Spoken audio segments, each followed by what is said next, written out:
We just thought it would be the end of the community and the village. It would just be like a place people pass through. Well, I'm Diana Best. I lived in St Martin in Meneage for about 25 years.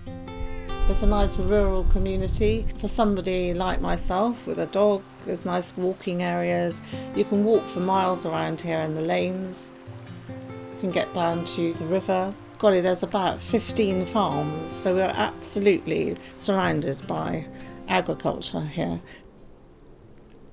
So I've seen a lot of change in the village. Originally it had a functioning shop and post office. But unfortunately, due to lack of support and also due to the problems with the supermarkets coming and delivering in the villages, it unfortunately had to close. After the shop shut, the school shut. The reason was that there weren't enough children in the village to support it. And then, unfortunately, the pub folded.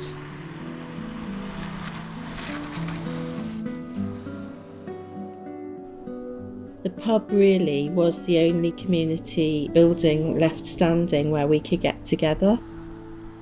My name is Vicky Carpenter, and I am the person who started the campaign to save the community pub, and I was chair and worked on the committee for a while to help us buy it. People wouldn't come to the village or want to move in or buy a house or live here if there's nothing here. There is nothing here. Now the pub's opened, it's got a shop as well, so people are spending money here. We just thought it would be the end of the community and the village. It would just be like a place people pass through. There's also the small matter that in communities like ours, if the pub goes, then house prices can drop by 20%. And that's huge because it's not just about people moving house, it's about when you renew your mortgage, rent, the prices just go up. So it becomes harder and harder to live here and make ends meet. Rural communities are isolated. The government don't give you support in a rural setup. You'd have to make your own support, really. I think villages do look after each other, so if people knew that somebody was living by themselves and they couldn't get out and their family weren't visiting, people around would fill in that gap a bit. Certainly not a village where you live and you don't know who you live next to. When Joan, who was the sub-postmistress, she became poorly and didn't really want to stay in hospital, and the village actually looked after her.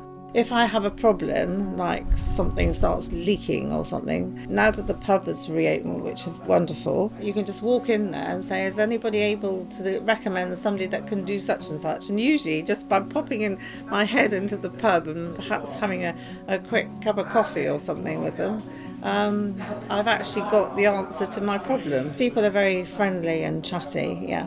And people look after each other. I think there's a wonderful support group. If you've got a pub, you don't have that isolation so much. I think the pub is, to a lot of people, a bit of a lifeline. If you watch any soap opera, they have to have a cafe or a pub where all the people connect with each other, and it's the same in real life. 200 local people in a parish of only 300 dipped into their pockets to pay the minimum, and there was a sheer volume of support and numbers who actually put their money in that persuaded the government funders to go, yes, we'll top it up for you so you can buy it. Joan used to use it all the time. She used to say, if we don't use this bus service, it's going to shut. Then it did. But they've restarted it again because they realise there is a need for that bus to come through the village. Well, I believe things go in full circles, so I wouldn't be at all surprised the way things are going if this doesn't become more of a community like it used to be. It's been interesting to actually see the change. I think it's a very beautiful area, and I think there is definitely a community spirit here. If I go away and I come back and I drive back down through Morgan and over the two little bridges, and the swans are there, and you can see the ducks, and you've got all the woodland area around. I mean, I think the beauty is amazing, and it's survived. The community has survived.